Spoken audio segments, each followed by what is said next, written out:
Hello friends, இன்றைக்கி நம்ம முட்டை கிரேவி செய்ய போகிறோம். சூப்பராக இருக்கும் இந்த முட்டை கிரேவி.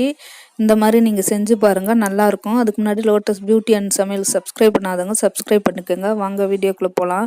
முதல்ல ஒரு மிக்ஸி ஜாரில் 2 தக்காளி பழம் நல்லா பழுத்தது 2 போட்டுக்கோங்க. வெங்காயம் ஒரு 3 சின்ன சைஸ் வெங்காயத்தை நறுக்கி போட்டுக்கோங்க.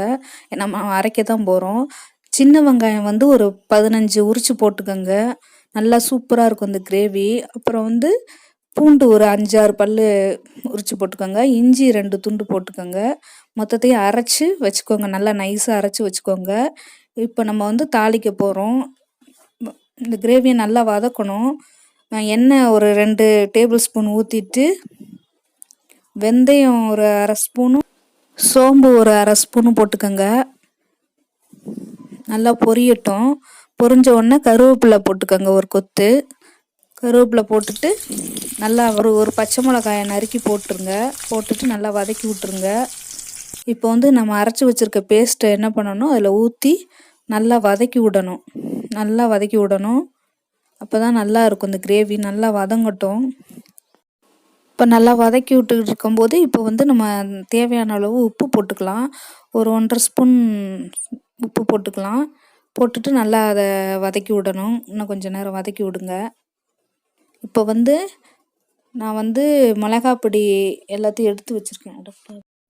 1 டேபிள் ஸ்பூன் மிளகாப்பொடி, 1/2 டீஸ்பூன் மல்லிப்பொடி, 1 ஸ்பூன் தனியா பொடி, 1 ஸ்பூன் சோம்பு பொடி, 1 ஸ்பூன் கரம் மசாலா பொடி, 1/2 ஸ்பூன் மஞ்சள் பொடி எல்லாத்தையும் சேர்த்து இதில் போட்டு நல்லா கிளறி விடணும். நல்லா கிளறி நல்லா வதக்கி விட்ருங்க. அப்போ தான் நல்லா கிரேவி செட் ஆகி வரும். கொஞ்ச நேரம் நல்லா வதங்க விடட்டும். நல்லா வதங்கினா தான் இந்த கிரேவி சூப்பராக இருக்கும்.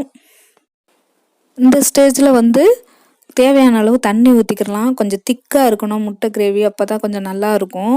கொஞ்சமாக ஊற்றிக்கோங்க. அதுக்கு தேவையான அளவு ஊற்றிட்டு அதை நல்லா கிளறி விட்டு கொஞ்ச நேரம் நல்லா கொதித்து வற்றி வரணும். அந்த எண்ணெய் பிரிஞ்சு வரும்போது இப்போ நம்ம அவிச்சு வச்சுருக்க முட்டையை போட்டுட்டு, ஃபோர்க் இருந்துச்சுன்னா இல்லை கத்தி இருந்துச்சுனாலும் சரி, அந்தக்குள்ளே அங்கங்கே குத்தி விட்டுருங்க. அப்போ தான் அந்த குழம்பு ஊறிடும். அந்த கிரேவியில் நல்லா ஊறுச்சுன்னா டேஸ்ட்டாக இருக்கும். நான் ஃபோர்க்கை வச்சு நல்லா குத்தி விட்றேன் எல்லா இடத்துலையும். நீங்கள் ஃபோர்க் இல்லைன்னா கத்தியில் சும்மா அப்படி இப்படி குத்தி விட்டிங்கன்னா அந்த நல்லா போய் அந்த குழம்பு ஊறிடும். கொஞ்ச நேரம் அடுப்புலேயே விட்டுருங்க, கொதிக்க விட்டுருங்க. கொஞ்ச நேரம் வற்றி வந்த உடனே கொத்தமல்லி போட்டு தூவி இறக்கி வச்சிட வேண்டியதான். டேஸ்டான முட்டை கிரேவி தயார். இந்த வீடியோ பிடிச்சிருந்தா லைக் பண்ணுங்கள், ஷேர் பண்ணுங்கள், சப்ஸ்கிரைப் பண்ணுங்கள்.